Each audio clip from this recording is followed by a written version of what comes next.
Could it be that your problem has been that you've not been able to discern the presence of the Lord?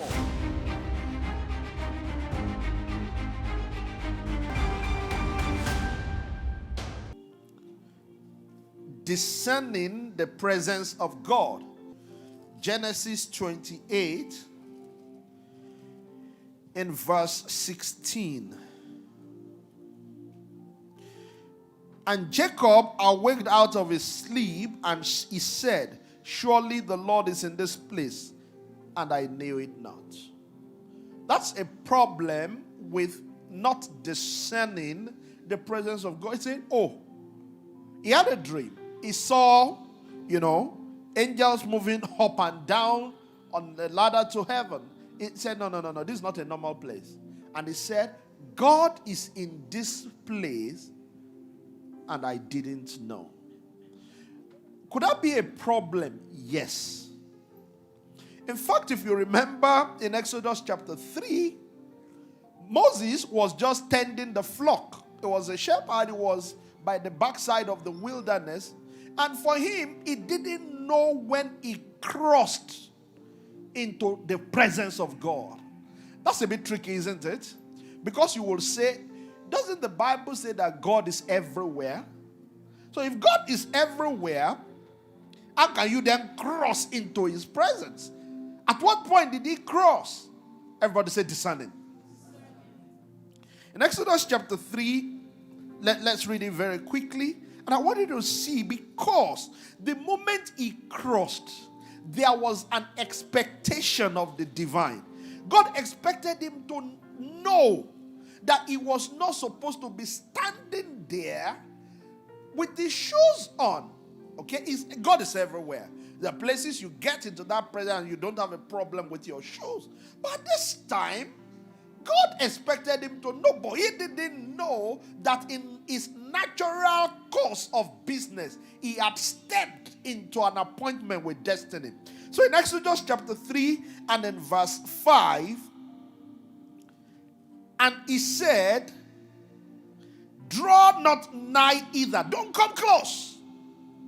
Don't come close. My God. Somebody that was coming close. You remember that prophet in the story of Balaam and Balak? He was riding on his ass. And the angel stood to kill him with his sword drawn. But the ass saw it. The ass knew that there are presence you should not go close to, because it dwells in the light which no man can approach unto. So it says, Moses, stay where you are. Don't draw close here. But what you are supposed to do, put off thy shoes from off thy feet, for the place whereon thou standest is holy ground. My God. May God give us grace to discern presence. Just like not every seed can grow in every soil, there are also certain grounds that are designated for presence. And the prayers you pray there may not get the same answer as when you are in another place. It may be a corner in your room. It may be a place in your office. Not discerning appropriately means that you will treat places as equal. Discerning appropriately means that you will realize that there are places you shouldn't go close to. That's why sometimes it is reckless to come to, even when you can't properly discern. Once a place has been sanctified, like the altar, you are careful what you do there. You are what? Careful. You can't even discern. But all you know is that it has been sanctified. Be careful what you do there. Places carry presence. I was with a man of God one day some years ago, and they said to me, Pastor, the Lord wants you to go and pray in a place where there is power.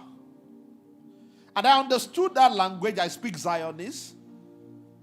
I knew that meant that power is not equally in all places.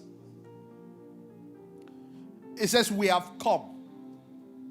to an innumerable company of angels. So there is a place you come to. Angels are gathered. You can't see them, but they are there. Could it be that your problem has been that you've not been able to discern the presence of the Lord? Sometimes it is a place he has separated, but sometimes it is his visit to a place that makes the difference. So where is the presence? It is wherever God is. And sometimes he comes into your room, and you do not realize that your room is no longer that your room. When God gets involved in a matter, it is no longer the thing you used to know.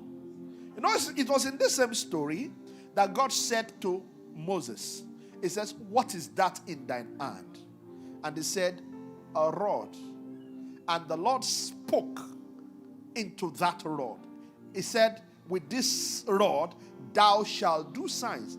And the Bible tells us that from that day, Moses' rod became the rod of God. It was the same rod of Moses. Maybe somebody carved it for him. It didn't mean anything. He was just a shepherd going around with a stick. But the day God spoke into that rod, that stick, it was no longer the stick. He began to do things with that stick.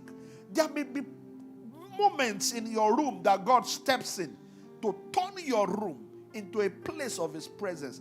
Quickly discerning makes a difference. Hallelujah. Discerning comes sometimes with feeling, with a feeling. You're somewhere, everything is natural. Then the next thing you began to feel strange. The right thing to do is to do the right thing. Sometimes you are eating, and on the dining table you feel pressed. There's pressure on your bowel. The moment you discern that, it's a discernment. Okay? You say, how is that a discernment? Because people will lose the ability to discern that, pour on themselves. It happens sometimes with people that are of old age. But you, because you can discern aright, you just say, "Excuse me for a moment, I'll be right back." And then you visit the right place where you discharge the pressure. It is the same way. Now you are able to discern. Sometimes you are in a place you're having a discussion, and you just feel a sudden pressure to pray. That's a presence. It's not natural to just feel under pressure to pray. You just felt it, but you are eating. A normal human being will continue to eat. Somebody who understands discerning a presence will stop eating right there and quickly move to go and pray, because an angel probably just walked in, and you need to take advantage of that. Hallelujah.